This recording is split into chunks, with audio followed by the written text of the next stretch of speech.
This is an LSAT question, logical reasoning question from Prep Test 65. One of the few questions that our Law School Admission Council license will allow us to talk about freely. Yeah. Well, not freely.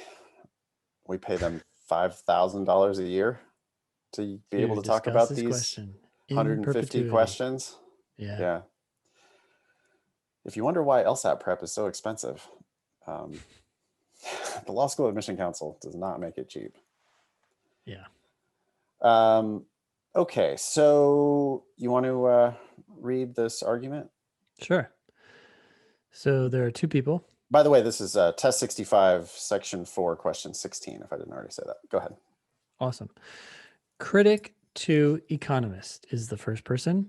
This critic says, in yet another of your bumbling forecasts. Whoa. Wow. Yeah. So this person, yeah. Go ahead. There's no way you would just read that and keep going without having you'd have some thoughts, wouldn't you? Yeah, several thoughts. And most of my thoughts, by the way, are pretty short and simple, but that's why I feel like I understand. One, there's an economist who's making a forecast, right? Okay. That's one thought. Apparently, this economist has made several forecasts in yet another. This critic is disagreeing with some aspect of that forecast and at the same time accusing the economist of being bumbling, unclear, wrong, etc.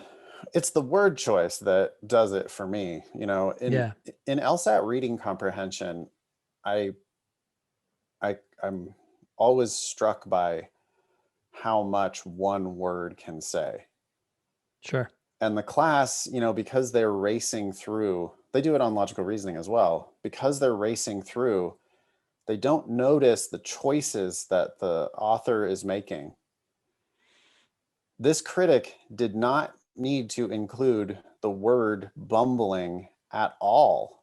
Yeah. They could have just said, in another of your forecasts, or in one of your forecasts, or in your latest forecast. Yep. And even if they were going to be mildly insulting, they didn't need to use the word bumbling. Yeah. Right? In another of your misguided. Yeah. In another incorrect, incomplete. I don't know. There's a lot of other words they could have used that wouldn't be quite so aggressive as bumbling. And it's important to just get the tone and what does this critic want? Well, shit, this critic definitely came here to insult this economist. All right. The critic continues, in yet another of your bumbling forecasts, last year you predicted that this country's economy would soon go into recession if current economic policies were not changed. Okay, so last year, this economist that the critic is going against said, hey, we're going to go into a recession if we don't change things, specifically our current economic policies. The critic continues. So I'm assuming that this didn't happen. Well, instead, there's two parts to that, right? You predicted that that there would be a recession if the policies weren't changed. Yep. And the lawyer in the room, because the lawyer in the room, their ears perked up the second this critic said bumbling. Yep. All of a sudden now this economist has an attorney. Yep. And the attorney's like, oh, really? This was a bumbling forecast? What was the forecast exactly? The forecast was recession if economic policies aren't changed. Yep. And the lawyer goes, okay, there's two elements there. Was there a recession? And were the economic policies changed? Mm-hmm. That's very law school, by the way, the elements of the, right? There's how many prongs are there? This critic is accusing the economist of a crime. The crime is making a bumbling forecast. The forecast had two elements to it. One, recession. Two, predicated on if economic policies aren't changed. Yep. So in order to accuse the economist of being wrong, we have to have a recession. and the economic policies have to not be changed. Yep. Sorry, wait, that would be correct. That would make the economist correct. Oh, not a recession. The opposite of those. We have to have the economic policies remaining the same and no recession. Yep. That's what will make this guy wrong. Yep. Okay. The critic continues. Instead, economic growth is even stronger this year. Okay, so the recession clearly did not happen, but the question is, did the current economic policies stay the same and therefore the economist is wrong? Or did the economic policies change and therefore the prediction no longer applies to the current scenario? I don't think the economist even needs to defend herself. If that was the complaint, Mm-hmm. and I'm the judge, Yeah. We'd that say complaint insufficient. that complaint is kicked out of my court, right? What was that called again? That's like, there's a very standard thing for that. Well, it can't be summary judgment. I don't Is it? remember, but I think it is. It's well, it's summary very judgment similar. based I on the think there's facts another you one. provided. Right. I mean, in my court, I would just say, hey, this complaint is insufficient. You have Yep. not alleged all of the elements that would be required in order to prove that this was a bumbling forecast. Yeah. Sorry, goodbye. Like, just saying Yeah. there was no recession, which economic growth is even stronger this year, okay, means there is no recession.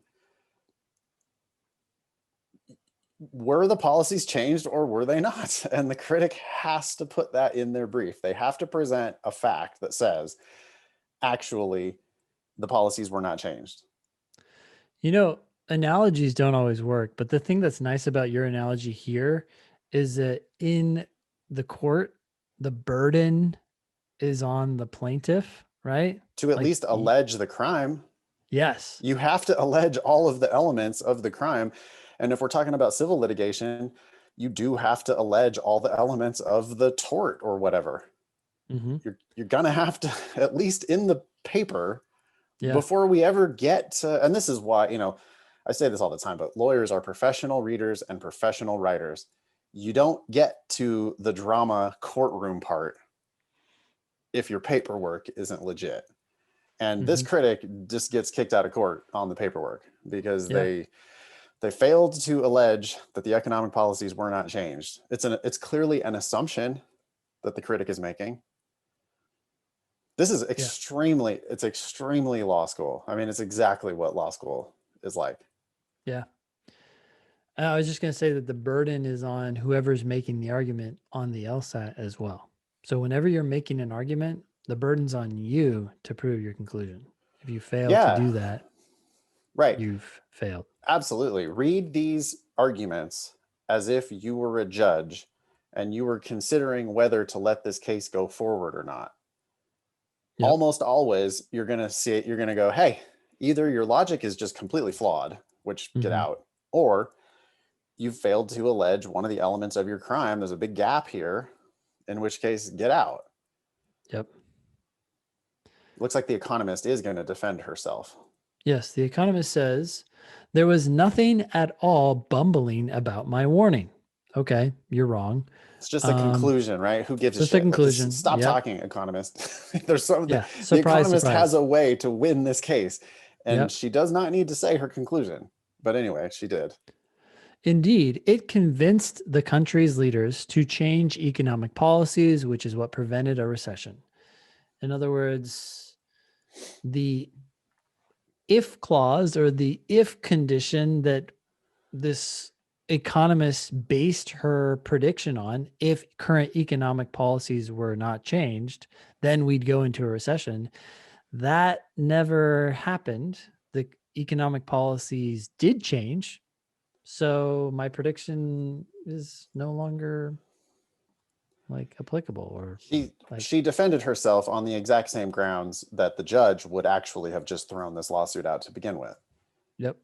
If the economic policies were in fact changed, then the prediction cannot have possibly been bumbling. Yep.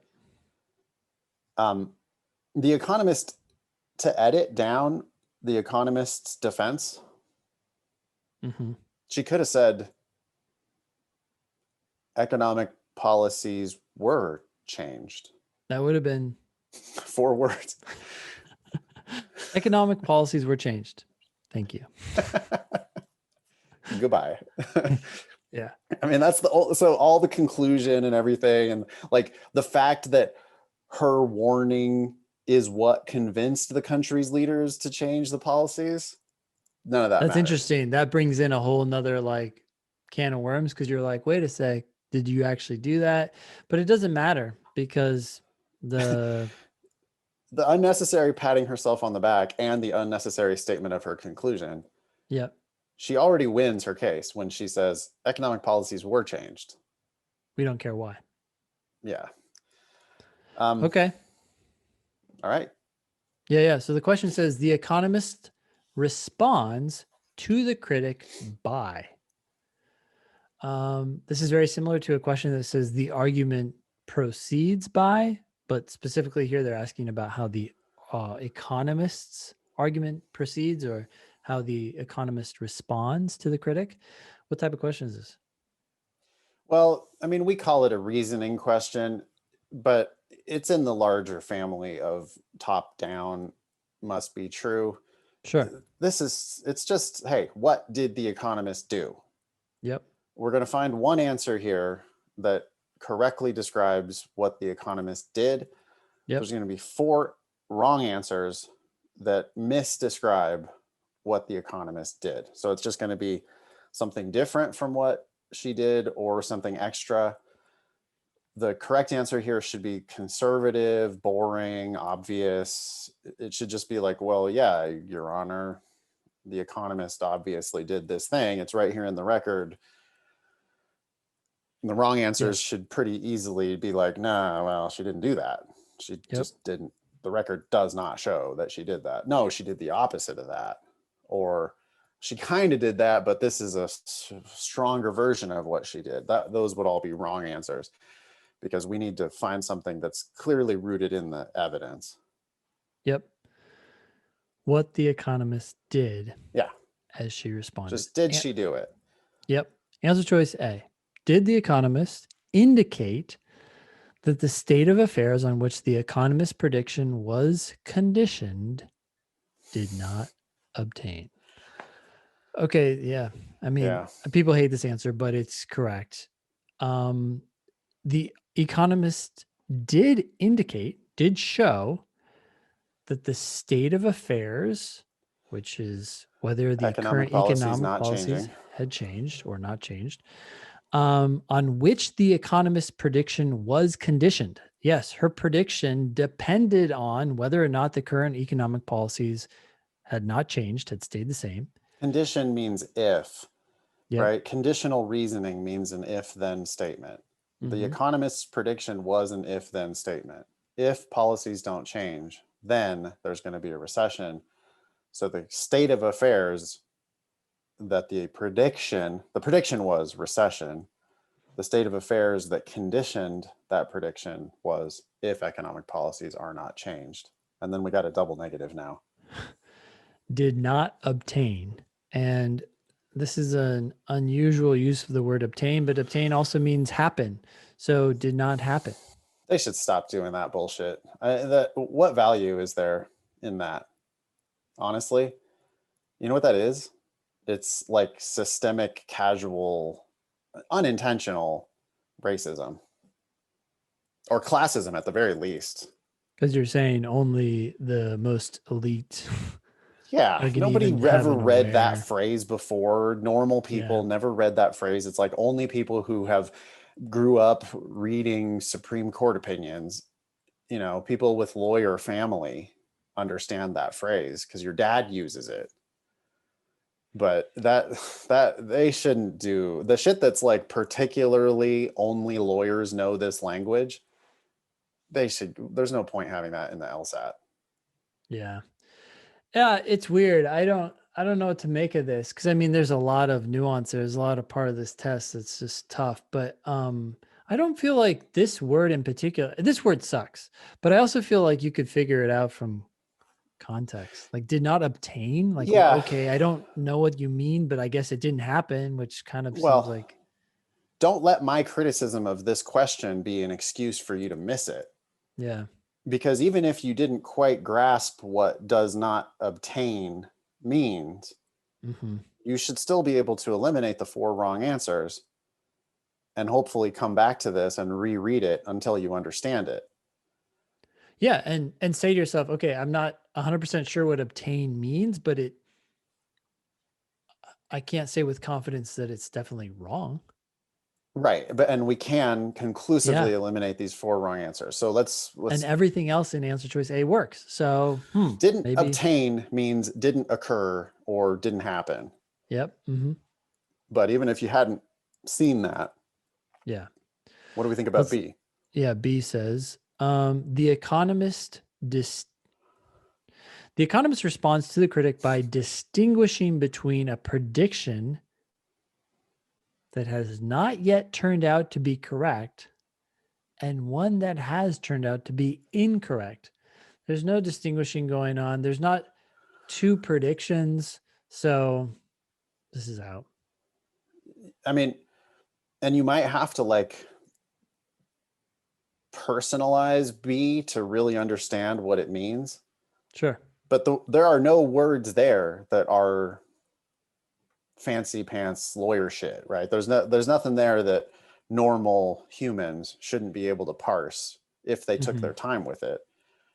But, in order for B to be the answer, the economist would have to have said, well, there are predictions that have not yet turned out to be correct, and then there are predictions that have already turned out to be incorrect.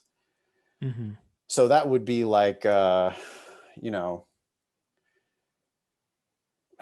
can't stop thinking about Trump, but if you were like, I have this weird feeling, and maybe it's just wishful thinking, that Trump is going to be like dead before the end of 2021. I don't see him in his post presidency being healthy.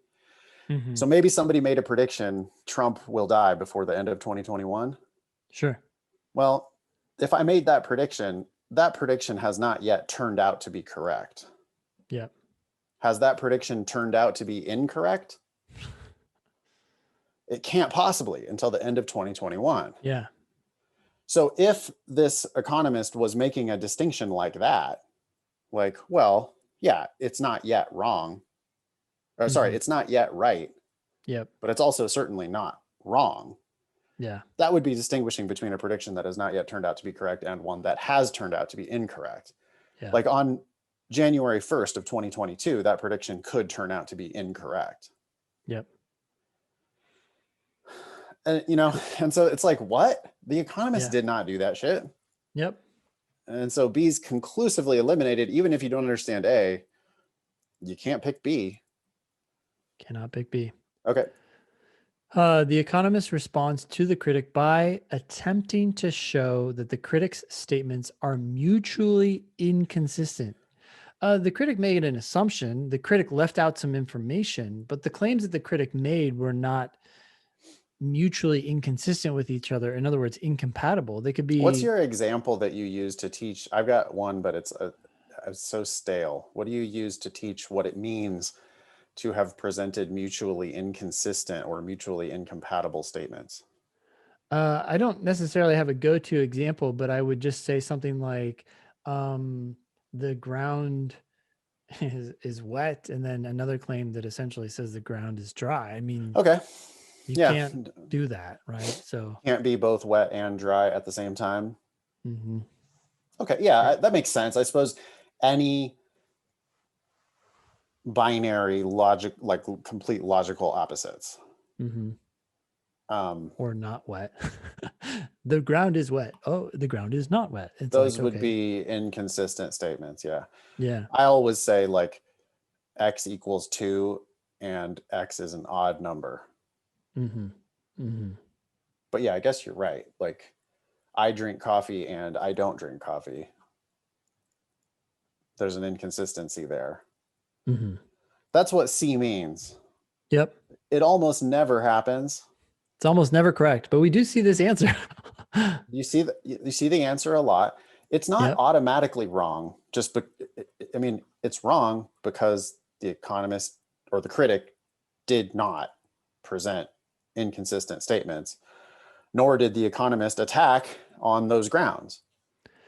Yeah. If this were correct, you would have been reading the critic's statements and been like, wait, you can't say that if you're reading carefully, right?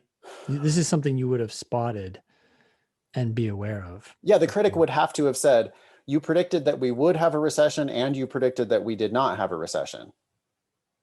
Well, wait, no, because that wouldn't be mutually inconsistent because the economist could have made Or those your predictions. prediction. Yeah.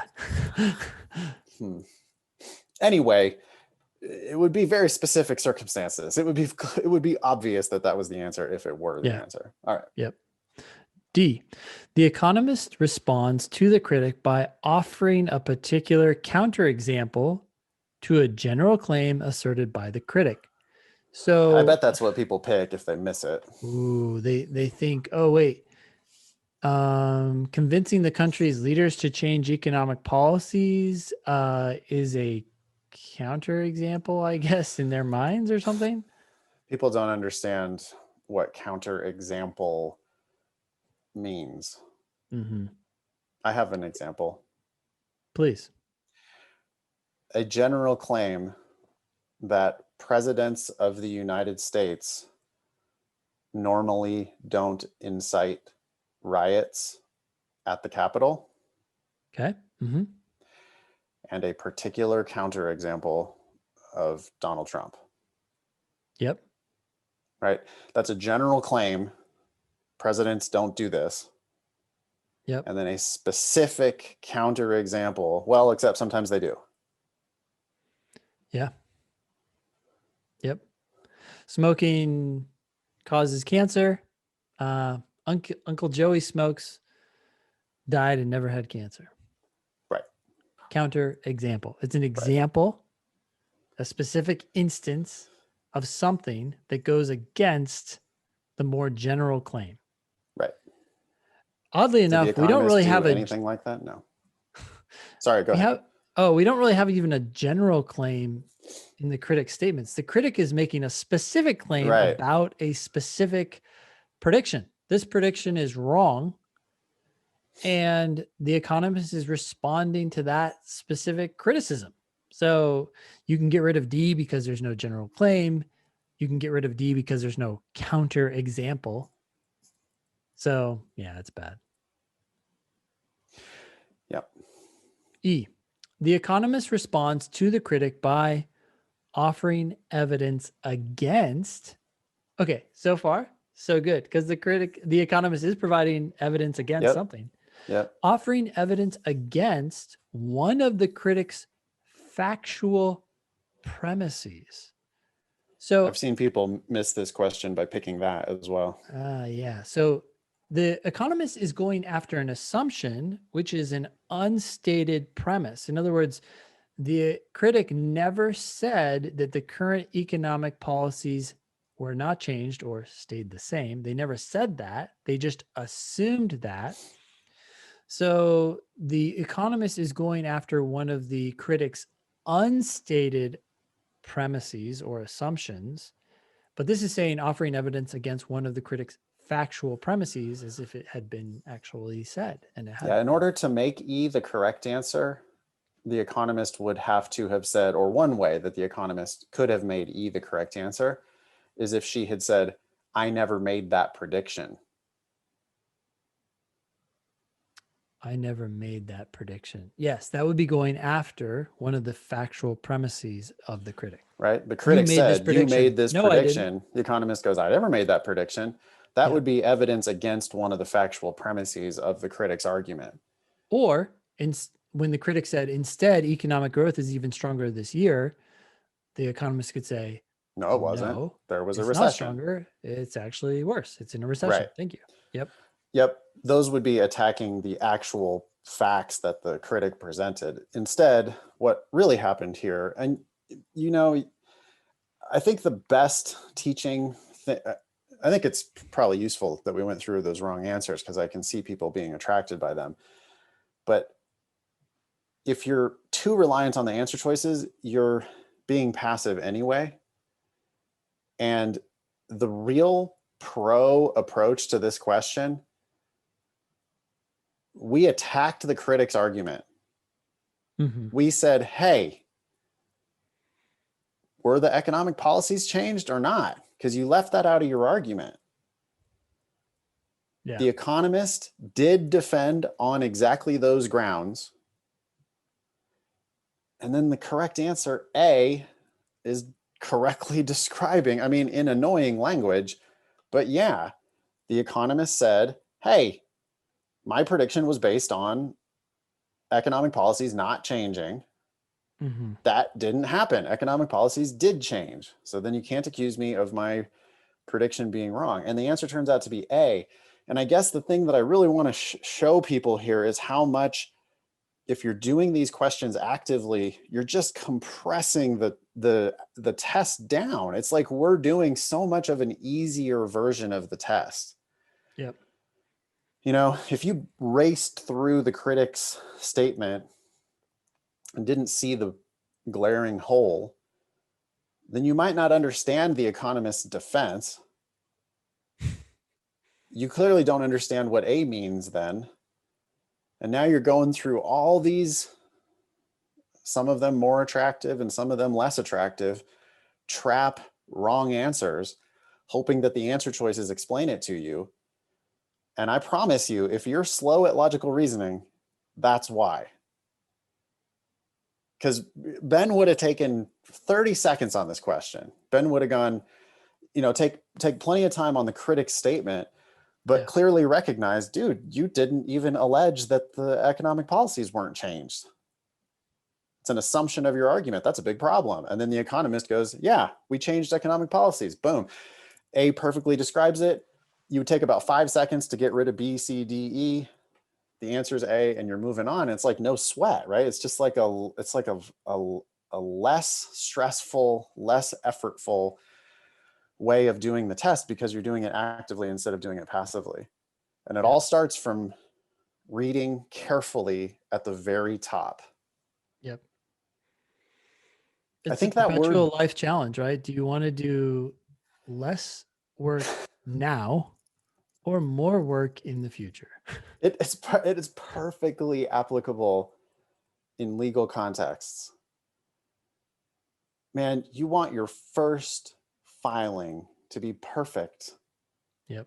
If your first filing isn't perfect, you open yourself up to a whole world of trouble. Yeah.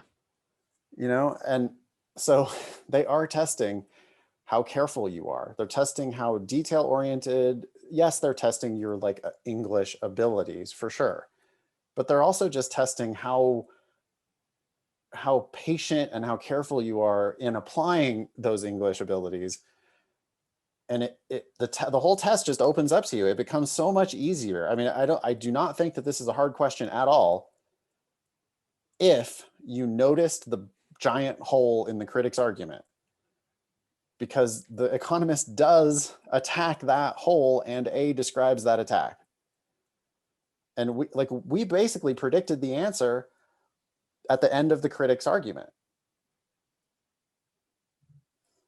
By the way, a little bit of a tangent, but I think related. I started watching O.J. Simpson versus the People, or whatever it's People called. versus OJ. Isn't it People great? versus O.J. Yeah, and at the beginning, his attorney Shapiro, I think, Yep. he said, OJ or Juice or whatever, he said, we got to stay ahead of this. We got to stay ahead of the media and everything that's going to come at you. And, you know, aside from the fact that OJ was guilty and we, Yeah. we shouldn't be trying to figure out how to help him win. His attorney was right. If you want to win this, you have to stay ahead. You have to anticipate what's coming. And that's what good attorneys do. I'm not saying it's moral, but if you want to be a good attorney and do your job, that's what you have to do. And you have to do it here. You have to stay ahead of these arguments. You can't be like kicked around. You have to be like, whoa, buddy, this is where you're wrong. And I'm anticipating that error. If the other person, if the economist doesn't catch it, it doesn't matter. You did. Yeah. Yeah. I don't think it's much of a tangent at all. I mean, I think it has perfect applicability to this logical reasoning question and just attacking the LSAT on the whole. You need to, you know, you need to expect the arguments to be bad. You need to expect them to try to pull a fast one on you. You need to be Mhm. prepared for them to leave something out, prepared for them to make an obvious logical flaw. You got to be on the offensive instead of Mhm. just sitting back passively and waiting for bad shit to happen to you. You have to be like on your toes and expecting and ready to attack them. We were already attacking the critic, and then the economist, in a somewhat bumbling fashion with too many extra words, did defend the way we would have defended. And then the answer turns out to be A. Like literally, it would have taken 5 seconds to go through B, C, D, E to know that those weren't the answers after reading A. Yeah. And you make an easy question out of what could have been a hard one. I can imagine people taking 5 minutes on this question and missing it. Yep. And that's all because they didn't read the critic's argument well enough in the first place. Yeah.